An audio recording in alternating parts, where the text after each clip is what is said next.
factors, we, the jury, unanimously find that the state has proven the following aggravating factors beyond a reasonable doubt as to the defendant, Patrick McDowell, in this case. Number one, Patrick McDowell was previously convicted of a felony and was on felony probation at the time he committed the first-degree murder in this case. Checked, yes. Number two, Patrick McDowell was previously or contemporaneously convicted of a felony involving the use or threat of violence to another person. Checked, yes. Number three, the first-degree murder was committed for the purpose of avoiding or preventing a lawful arrest or effecting an escape from custody. Checked, yes. Number four, the first-degree murder was committed in a cold, calculated, and premeditated manner without any pretense of moral or legal justification. Checked, yes. Number five, Joshua Moyers was a law enforcement officer engaged in the performance of his official duties. Checked, yes. If you answered yes to at least one of the aggravating factors listed above, please proceed on to section B.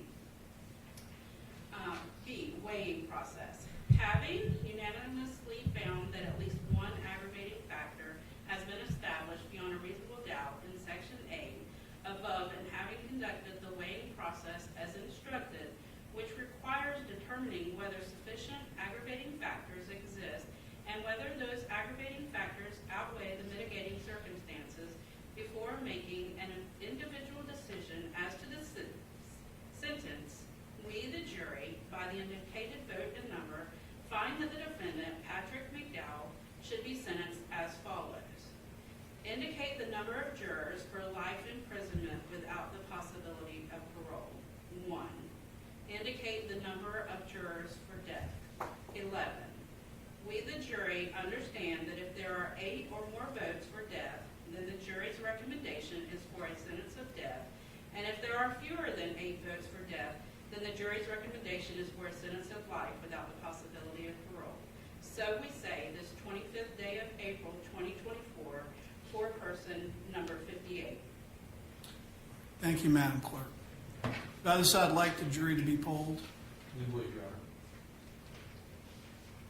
Do you, juror number 6, agree that the decisions as read by the clerk accurately reflects what the jury decided? Do you, juror number 8, agree that the decisions as read by the clerk accurately reflects what the jury decided? Do you, juror number 9, agree that the decisions as read by the clerk accurately reflects what the jury decided? I do. Do you, juror number 23, agree that the decisions as read by the clerk accurately reflects what the jury decided? I do.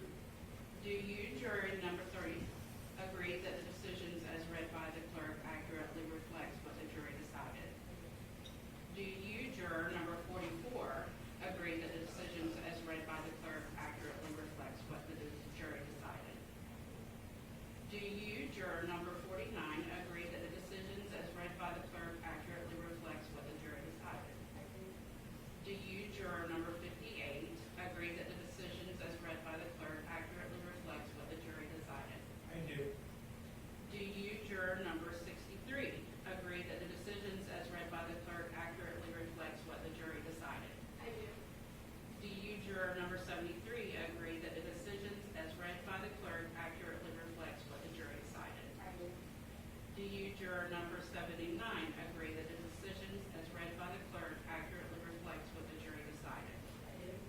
And do you, juror number 85, agree that the decisions as read by the clerk accurately reflects what the jury decided? I do.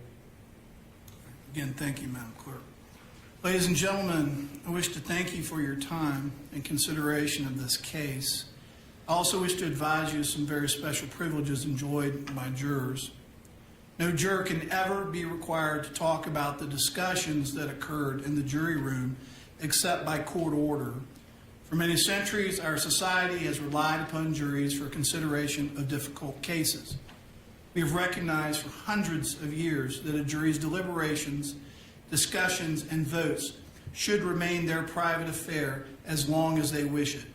Therefore, the law gives you a unique privilege not to speak about the jury's work. Although you are at liberty to speak with anyone about your deliberations, you are also at liberty to refuse to speak to anyone.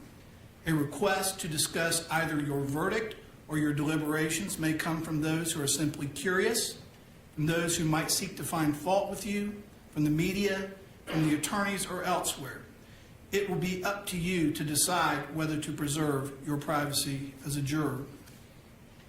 Now that's the script that the Florida Supreme Court wants me to read to you at the conclusion of this case. It seems rather inadequate, though, for the service that U12 provided to Nassau County and the court system for the last 20 days. I